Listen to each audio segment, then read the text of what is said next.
Olá pessoal, sejam muito bem-vindos ao primeiro bate-papo sobre investimentos da Liberta. Estamos aqui ao vivo em nossos novos estúdios, nosso novo escritório daqui da Liberta Investimentos, nova marca da antiga e tradicional Leandro Stormer, Agentes Autônomos. Sou Gabriel Torres, economista e gestor de educação da Liberta, e quem está conosco aqui nesse bate-papo é a nossa convidada especial da XP Investimentos, Natália de Sá, estrategista de alocação e planejadora financeira certificada. Natália, muito bem-vinda. Muito obrigada pelo convite, muito obrigada a todos.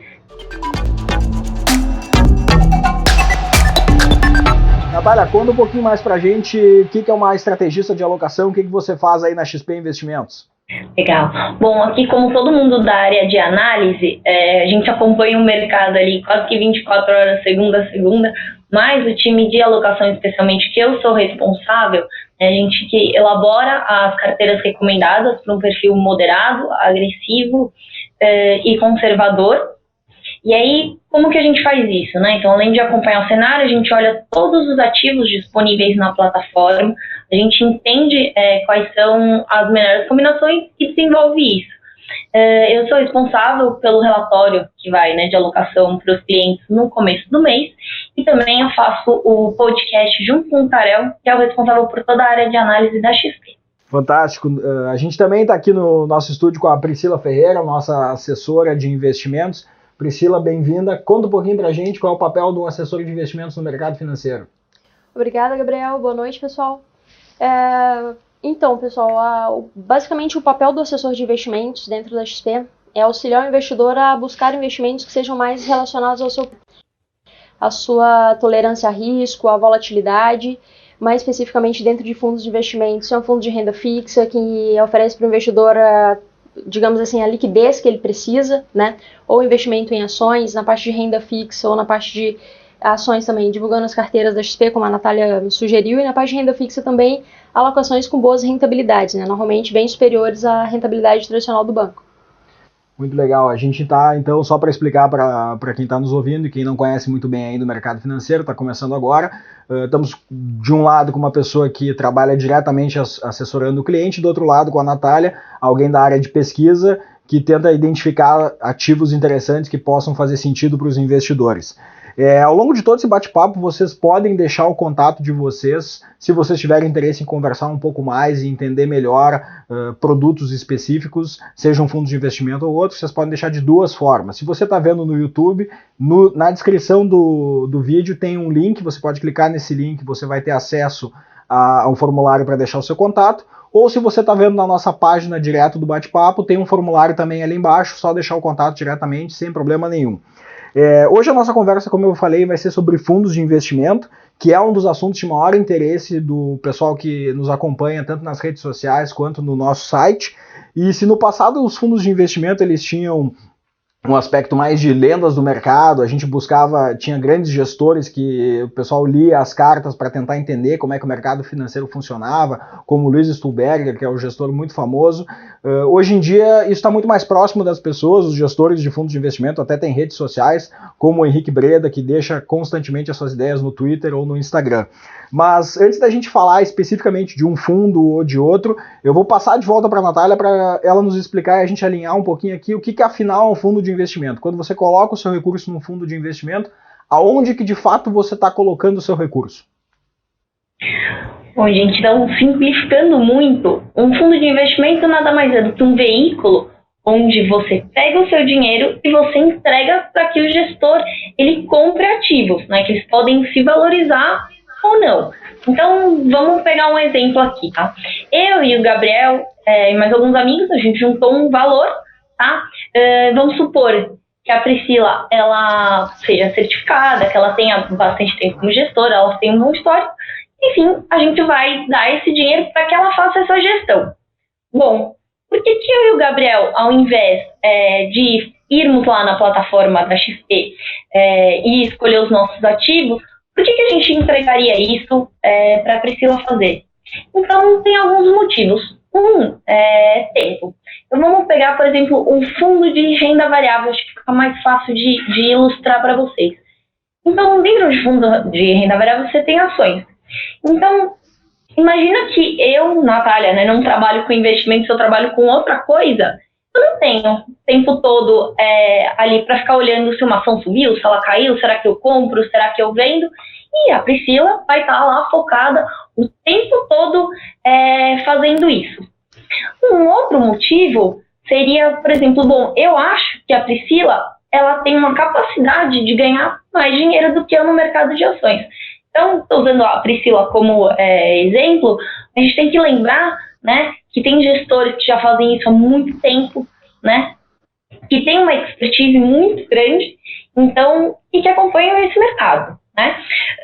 Um terceiro exemplo, por exemplo, seria a eficiência tributária. Então, toda vez que eu compro um ativo, né, da pessoa física, o que acontece? Eu sou tributada. No caso do fundo de ações, eu só vou ser tributada quando eu resgatar, né? Então, esse seria um terceiro motivo.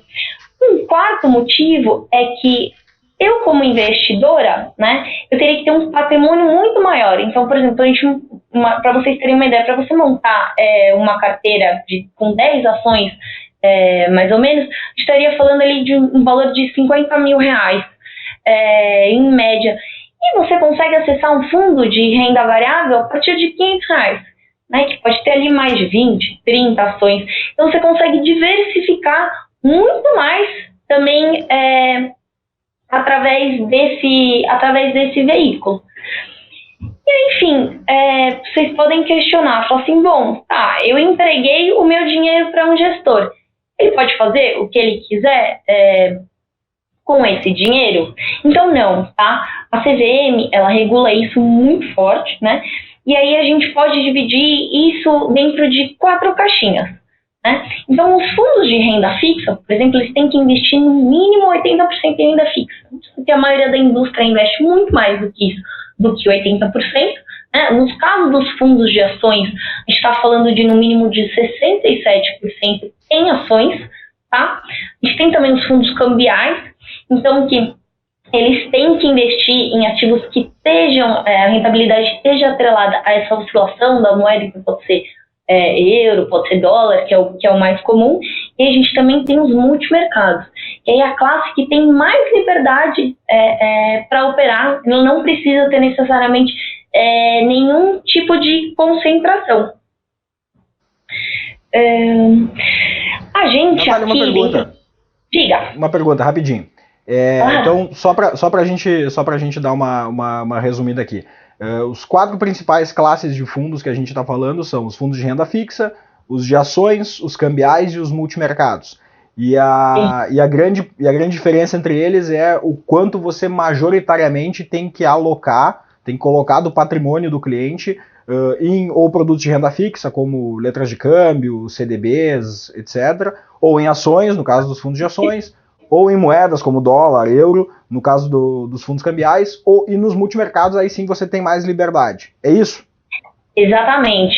E aí dentro dos multimercados, né, a maioria dos gestores, eles operam juros, câmbio e bolsa, né? Esse é o clássico. Eles podem operar outras coisas, mas eles se dividem e aí eles podem ter ativos aqui, tanto no Brasil quanto lá fora. É assim que a CVM vê. Quando a gente vai escolher os fundos aqui, quando a gente tem os comitês da equipe de fundos, a gente vê isso de uma forma um pouquinho diferente, né? Então, a gente ainda quebra, por exemplo, os fundos de ações em fundos mais agressivos ou menos agressivos. A gente divide os fundos multimercado pelo nível de volatilidade deles, né? E quando eu falo volatilidade, é o quanto que ele oscila. A gente também a gente divide por fundos de inflação e por aí vai, tá? A nossa divisão é um pouquinho diferente. A CVM faz isso realmente para restringir o gestor e o cliente saber em qual dessas caixinhas ele está aplicando. Bacana. Deixa eu só voltar um passinho atrás agora deixa eu pensar um pouquinho na jornada do investidor. A pessoa está ou começando ou já tem até uma prática de investimentos, de repente ela já alocou recursos poupança ou CDB, de repente ela está ainda no banco, ou mesmo se está numa corretora, ela normalmente ficou ali em alguma coisa tipo um CDB, um LCI, uma letra de crédito, esses produtos mais comuns que as pessoas investem. Quando que a pessoa, mesmo na renda fixa, mesmo sendo mais focada em renda fixa ou tendo um perfil mais de renda variável, quando que ela percebe que está na hora de, pá, acho que eu não devo mais ficar comprando os ativos, tá na hora de eu botar num fundo? Quando é que é esse momento quando é que isso acontece? Tá. Assim, ele é importante, né, a pessoa perceber o seguinte, falar assim, bom, eu quero ter uma rentabilidade melhor. Então, assim, dentro de fundos você consegue ter isso. Você consegue ter isso, e aí, como que eu expliquei também antes, você, o quê? Você deixa isso na mão de um gestor, você não precisa ficar acompanhando isso o tempo todo. Então, assim, tem muito cliente agora, quando a gente pega o exemplo de renda variável, o mercado está andando muito. Eu compro essa ação, nunca leu nada sobre renda variável, porque dá um pedaço da carteira que vai ter um retorno melhor. Escolhe um gestor que faz isso há muito tempo, que vai fazer isso melhor que você, né? Então, eu acho que não tem um momento certo para fazer isso. Na verdade, não é momento, é mais assim, o quanto de tolerância ao risco. Então, se eu acabei de sair da poupança e eu quero procurar um pouquinho mais de retorno, então começa num fundo ali de renda fixa, um fundo de crédito privado, espera um pouquinho para entrar em ações. Mas aí, conforme o cliente for descobrindo, né, essa tolerância ao risco, ele consegue ir aumentando o risco dele. Bacana. Deixa eu fazer um pouquinho o papel de advogado do diabo aqui. Vamos lá, eu comecei a investir, descobri que de repente faz sentido eu colocar num fundo, porque afinal, sei lá, não entendo nada de ações, não é minha praia, não analiso ações, mas também gostaria de ter uma rentabilidade um pouquinho melhor, resolvi colocar num fundo. Que tipo de mecanismo que tem no fundo que me dá, sei lá, alguma garantia ou alguma certeza de que o gestor está de fato agindo no meu interesse e não no interesse do gestor ou das pessoas que estão trabalhando no fundo? Como é que eu posso ter um pouco de certeza que meu dinheiro está trabalhando para mim, por exemplo? Legal. Gabriel, é uma pergunta que a gente escuta bastante aqui dos clientes. E aí é muito medo, né? Você fala assim, bom, eu entreguei meu dinheiro, mas e aí? O que pode acontecer? Então, a gente comentou aqui algumas vezes da figura do gestor, né, que tem dentro de um fundo, tem a figura do distribuidor da XP, mas também tem várias outras figuras, além da CVM, que eu também comentei, que regula isso, mas que garantem, né, que as coisas estão acontecendo da forma que deveriam estar.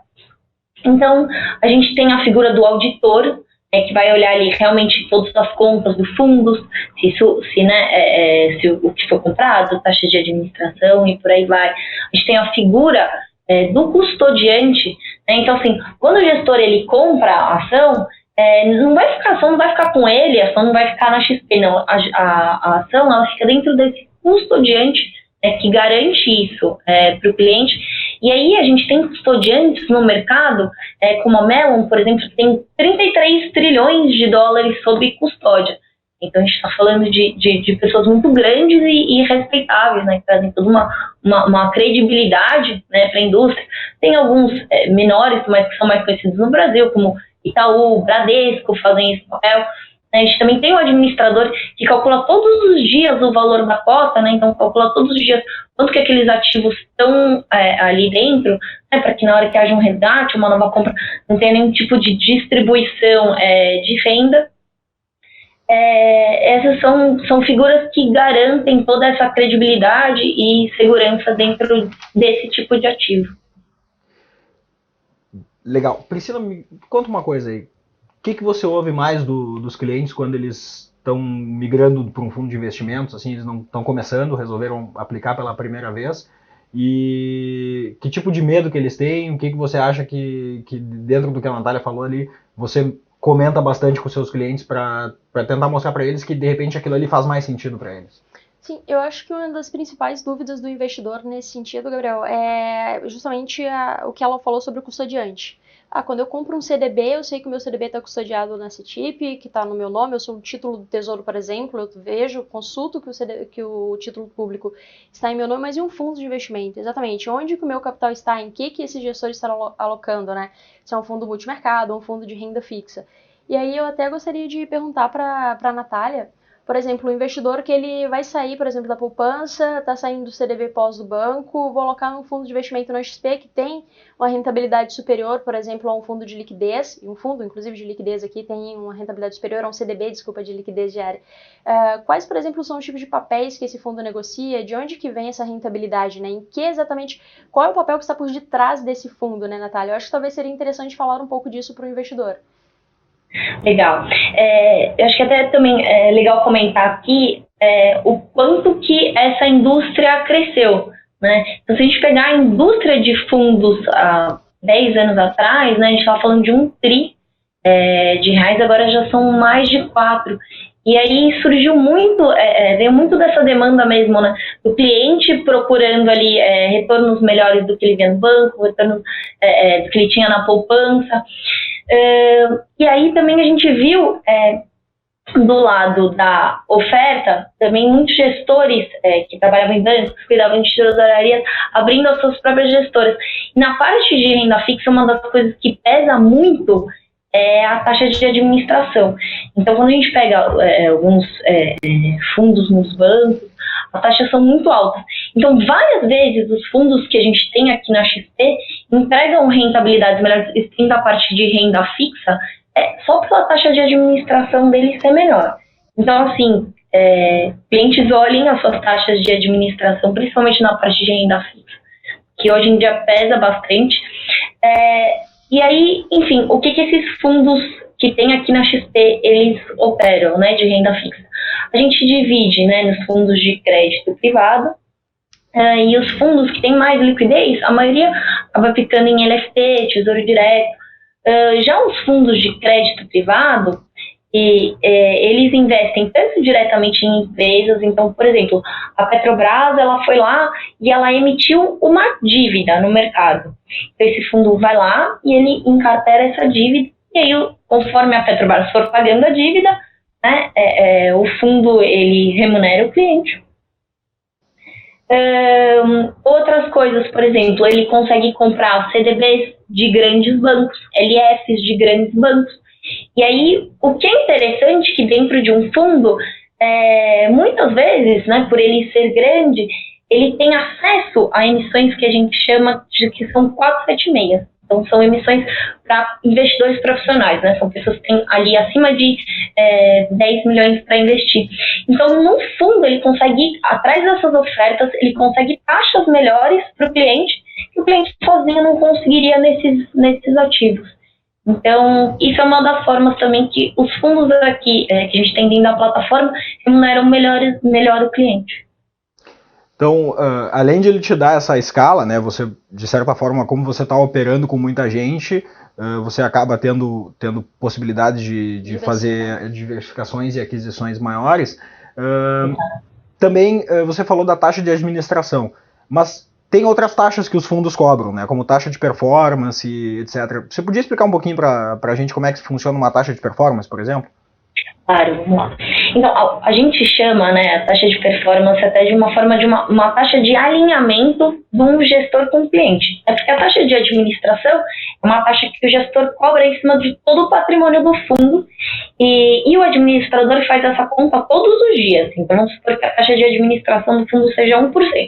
Todos os dias ele calcula ali 1% proporcional ao dia. Né? A taxa de performance não. A taxa de performance, o gestor ele só cobra se o fundo passar o benchmark dele, o índice de referência.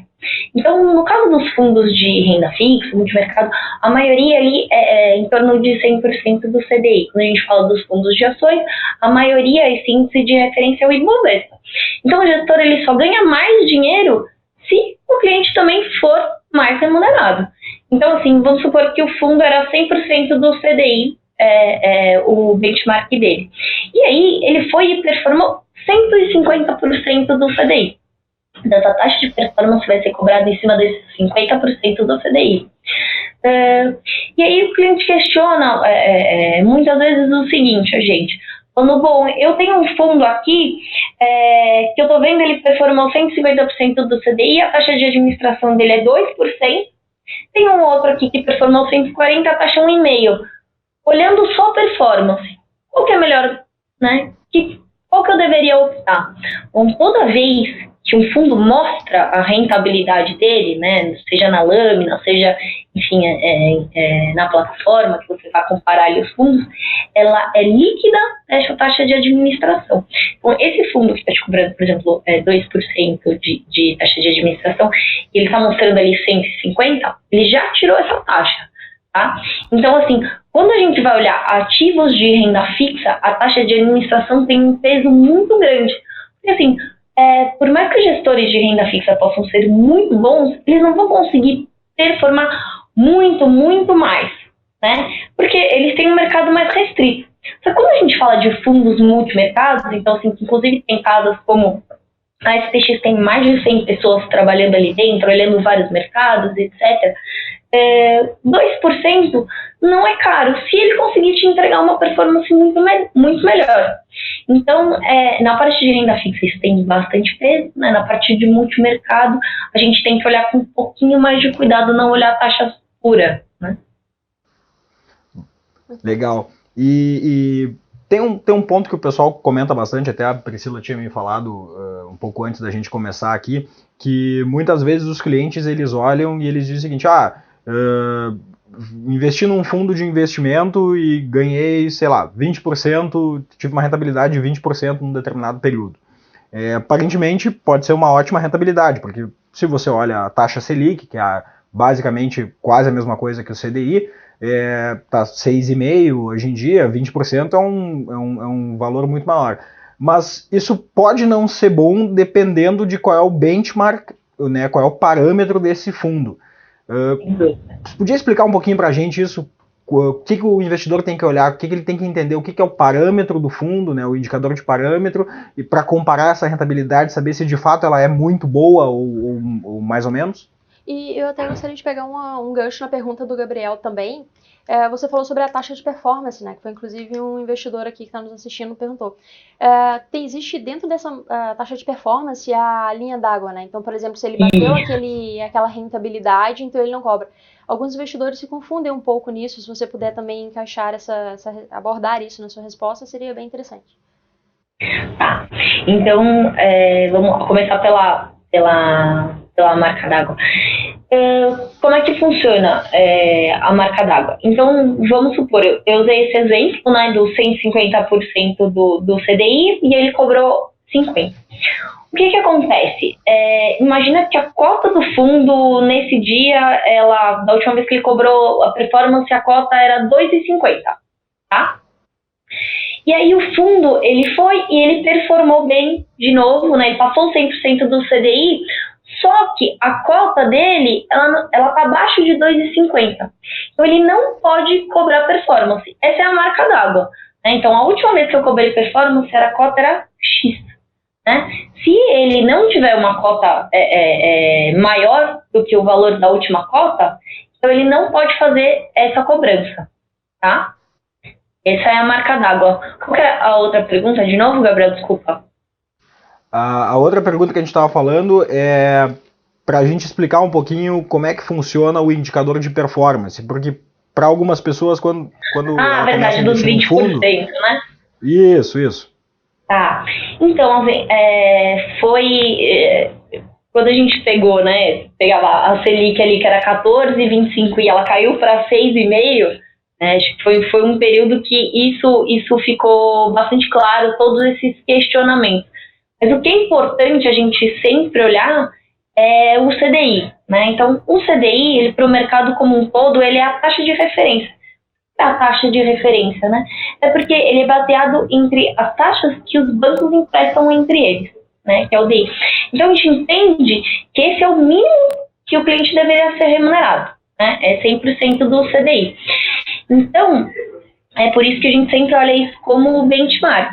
Hoje o CDI está ali em torno de 6,40. Então foi que você comentou, poxa, 20% em cima de um CDI de 6,40 é muita coisa, né?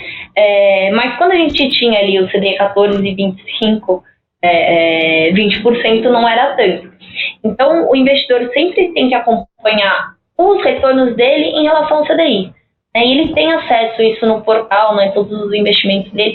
E aí o fundo é um pouco mais fácil de comparar, porque a maioria dos fundos mostra a rentabilidade em relação ao CDI. Então é sempre isso que a gente tem que olhar. Bacana.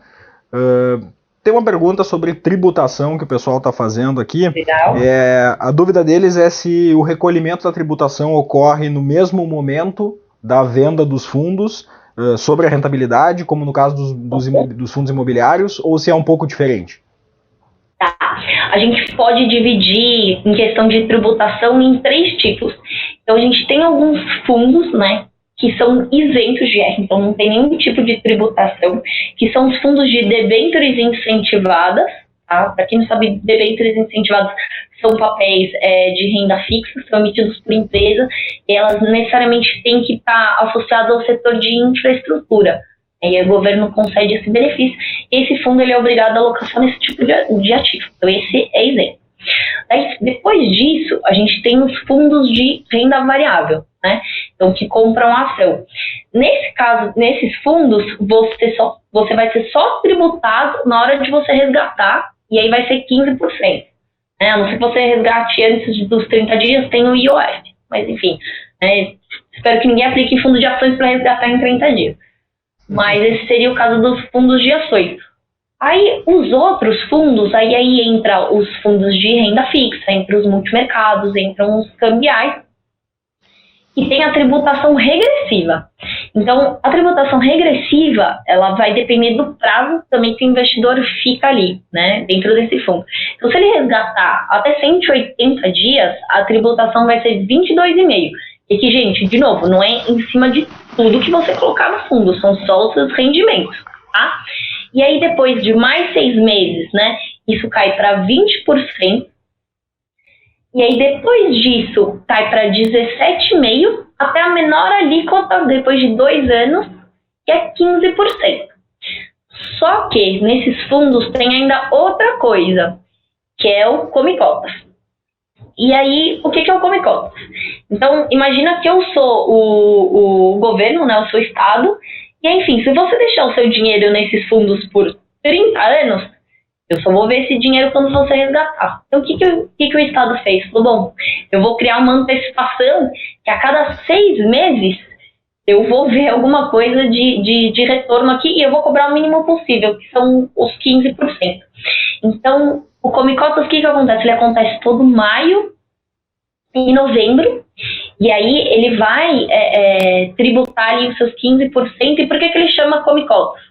Porque o administrador ele vai e faz essa conta. Fala assim, bom, em relação ao rendimento que essa pessoa teve, é equivalente a 1,5 cota. E aí ele vai lá e tira isso dos seus investimentos. Então é mais ou menos assim que funciona a tributação de fundos.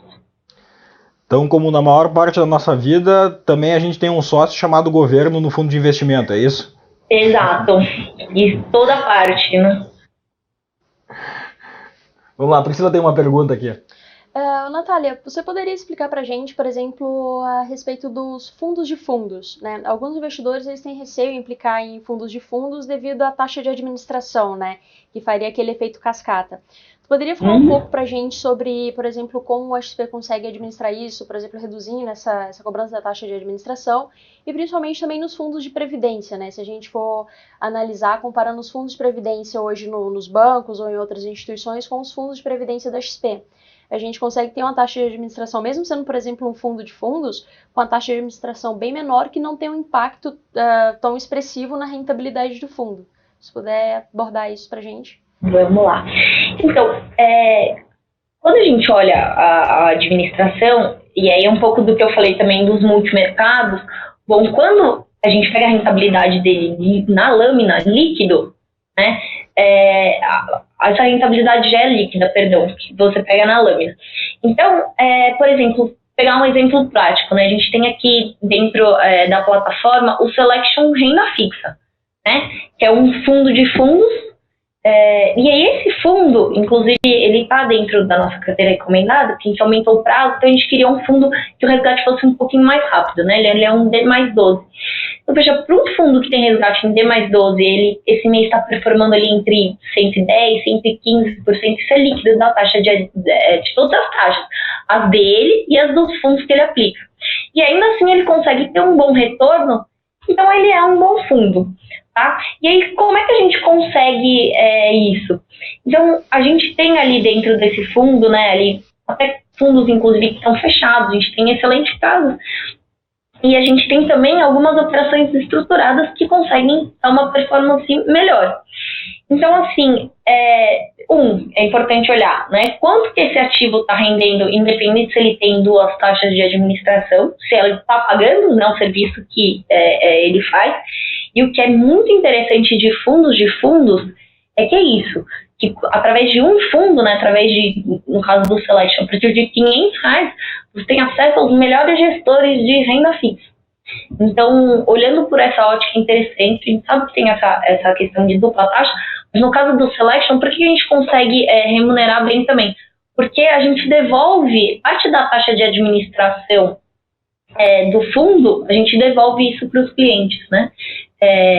Entra dentro do fundo, então não é cobrada essa taxa integralmente. É um dos pontos interessantes. E aqui eu acho legal também linkar com Previdência. Acho que Previdência, cada vez mais, a gente tem que olhar ela como um investimento mesmo, né? Não só olhar ela como, vai ser o meu dinheiro para os meus filhos, ou o meu planejamento sucessório, que é super importante. Mas, como eu comentei de toda essa questão de tributação, o fundo de previdência, ele pode chegar a ter, né, ali o mínimo da alíquota de 10%. Então, no caso de um fundo tributação regressiva, depois de 10 anos ele chega a 10%. Então, assim, olhar para fundos de previdência, como, por exemplo, o Verde, que até o Gabriel comentou no começo, do Stuberger, que tem uma correlação super alta com o fundo normal, né? Mas ele vai ter essa isenção de R. No longo prazo, você fazer essa conta de não ter que pagar o come-cotas a cada 6 meses e ter só o mínimo de alíquota de 10% no final, é muito rentável. Tá? Faz muito sentido para um portfólio de investimento. A gente sabe, olhando para os bancos, que tem um volume muito alto ali da Previdência mal investido, então a gente tem fundos de renda fixa que aplicam quase tudo em tesouro direto, né, LFT. Então a gente está falando de uma remuneração de 6,5%. O cara cobra 2% de IR, 2% de taxa de administração, só para 4% para o cliente. Tem muito fundo ruim e acho que é um pouco de todo mundo começar a se policiar de falar mais sobre o assunto. De ir lá olhar e falar assim, deixa eu ver quanto que é a taxa de administração do meu fundo de previdência, deixa eu ver quanto que está rendendo. Isso mais na parte de renda fixa, mas a gente tem cada vez mais gestoras muito competentes entrando nesse mercado, que a gente não tinha, né? Então tem muito fundo recente. Então é um espaço muito grande ainda a ser explorado pelos clientes, que tem muito valor. Precisa ter mais uma pergunta. Não, eu só gostaria de acrescentar também, Natália, que sem falar da parte da diversificação, né? O cliente, por meio do Selection, por exemplo, ele consegue, por meio de R$500, em um único veículo, fundo, aplicar em cotas de diversos fundos, né? Faz bastante sentido também. Não, é bem legal. E aí, por exemplo, se a gente for olhar, eu falei do de renda fixa, mas se a gente for olhar o multimercado, né? Além dele ter ali vários fundos multimercados de gestoras muito boas, dentro do Selection multimercado, a gente tem estratégias diferentes. Então, além de multimercados macro, a gente tem fundos quantitativos ali dentro, a gente tem fundo long short. Então, você já tem realmente uma caixinha de multimercado dentro de um fundo só, né? A gente diversifica gestões e estratégias. Então, é bem interessante. Deixa eu fazer aqui um papel de novo de advogado do diabo, né? Dizem que economista ele faz duas coisas, né? Primeiro que ele fala depende bastante, e a segunda é que ele está sempre fazendo o papel do advogado do diabo. Vamos lá, eu quis entrar no mercado acionário, não conhecia nada de ações, dei uma olhada, eu aprendi um pouquinho, resolvi eu comprar por conta própria as minhas ações. E aí do outro lado uma pessoa me diz, por que você não investe num fundo de ações, né? Afinal você vai ter um gestor profissional, um cara que é remunerado para fazer isso, como a Natália falou. Minha dúvida é bem simples, esse investidor que vai para o fundo, ele está sujeito aos mesmos riscos de mercado, ele tem algum risco de mercado adicional? O que ele tem que ficar de olho quando ele vai para o fundo de investimentos? Qual é o tipo de risco que ele está ou mitigando ou adicionando na carteira dele? Bom, o gestor de renda variável, né, ele vai, da mesma forma que você pode comprar sozinho as ações, ele também pode comprar sozinho essas ações, tá? E aí, a gente tem, dentro do mundo de renda variável, a gente tem estratégias diferentes. A gente vai ter, né, os gestores que a gente fala que são mais fundamentalistas, mais puros. Então, o que esse cara tem a oferecer a mais, né, do que você sozinho? Esse gestor, ele vai ter ali um time de, às vezes, de 10 analistas, ele vai conseguir entrar dentro dessas empresas, conversar com essas empresas, às vezes ele tem gente dentro do conselho fiscal dessas empresas, então esse cara já vai ter muito mais informação que você, e ele provavelmente vai conseguir gerar um melhor retorno. Mas fora isso, a gente também tem uma gama grande de fundos de ações que não compram só ações puramente, né? São os long bias. E aí, o que esses gestores fazem? Né? Eles têm uma carteira comprada dessas ações, eles também podem ter algumas vendidas. Né? Por quê? Para diminuir o risco ali. Então, às vezes ele consegue, com um risco menor, até performar melhor do que se ele tivesse só comprado em ações. Por quê? Porque ele conseguiu se defender um pouquinho em momentos em que o mercado foi pior. E você, né, sozinho é muito difícil. Tem que ter operações muito mais estruturadas. E aí ainda tem um tipo de gestor que o que ele faz, né, que é o que a Safari fez, por exemplo, no último mês. Eles podem ter posições em que ele consegue vender, dependendo do quanto o mercado cair, eles conseguem vender uma parte do índice. Então, eles conseguem proteger realmente a carteira se o índice cai muito. E você sozinho não vai conseguir fazer esse tipo de proteção. Em grandes destaques dos fundos. Bacana. Tem uma pergunta do público, acho que vai ser a nossa última pergunta, bem simples. Estou investido num fundo de investimento, de repente o fundo é extinto por qualquer razão. O que acontece com a minha aplicação financeira? Então, normalmente o que acaba acontecendo com isso é que esse fundo ele acaba sendo incorporado por outro fundo. A gente já viu isso no mercado, mas enfim, tudo isso é discutido em assembleia, você vai receber uma carta, vai ficar sabendo o que acontecer, vai aprovar ou não. Mas assim, em última instância, se isso acontecer, o que o gestor tem que fazer? Ele tem que vender os ativos que ele está comprado e devolver o dinheiro. Mas a gente aqui na XP faz um acompanhamento muito forte, tá? Desses fundos e das situações, enfim. Então, aqui dentro da plataforma, a gente nunca teve nada crítico. Bacana. Ô, Natália, aproveitando o gancho da pergunta do investidor, e, por exemplo, fundo de previdência, né? Por exemplo, o investidor ele pode ficar com dúvida, mas eu vou tirar minha previdência do banco ou instituição sólida para levar, por exemplo, para uma seguradora independente. E se acontecer algo com essa seguradora ou com esse fundo, o meu capital está segurado? Como que... Explica para ele um pouco sobre essa segurança do fundo na previdência. Então, o fundo de previdência, ele tem toda essa questão de custódia, é exatamente igual a um fundo normal, né, enquanto ele é um fundo. Então, vamos supor, você comprou um fundo da Adam, que eu comentei, né? Então, enfim, o risco que você está no gestor, ele comprar e vender ações, e aí vamos supor que é o fundo da Icatu, né, Adam Icatu. Se a seguradora, por algum motivo, quebrar, né, o que assim é pouquíssimo provável, porque o índice de solvência da Icatu é excelente, enfim, os órgãos regulatórios que ficam em cima da Previdência é pior ainda do que das corretoras. Mas se isso acontecer, Ecatu quebrar, com você não vai acontecer absolutamente nada, porque os seus ativos estão no custodiante, que é o que eu falei, pode ser a Melon, pode ser Itaú ou Bradesco. Assim, não tem risco nenhum. Quando que o risco começa a ser seguradora? Então, a partir do momento que eu virei para a Ecatu e falei assim, olha, legal, eu não quero mais ter o fundo da ADA, agora eu quero receber a minha aposentadoria. Então, eu vou empregar todo o meu dinheiro, né, para a Ecatu, e aí a Ecatu vai me pagar isso em renda mensal, ou eu posso resgatar isso de alguma forma, tá? Como alocadores, né, independente desse risco ou não, a gente não recomenda isso, mas por planejamento financeiro mesmo. Então, assim, poxa, você guardou todo o seu dinheiro, você consegue muito bem ir indo e resgatando os seus investimentos aos poucos conforme a sua necessidade. Você não precisa passar isso para uma seguradora, te falar ali quanto que você vai receber por mês. É assim, né, que a gente sempre brinca, mas Deus me livre. Mas, por exemplo, poxa, você juntou sua previdência a vida inteira e aí você transformou em renda. Se você quer ser no dia seguinte, né, você não contratou um tipo diferente de plano, enfim, todo o recurso que você juntou, ele acabou. Então, a gente não recomenda essa parte de contratação de renda, e pode ter ali, aí começa a ter o risco seguradora, mas que de qualquer forma a gente se sente 100% confortável com a Ecatu ou com a própria seguradora, né, agora da XP, que a gente tem.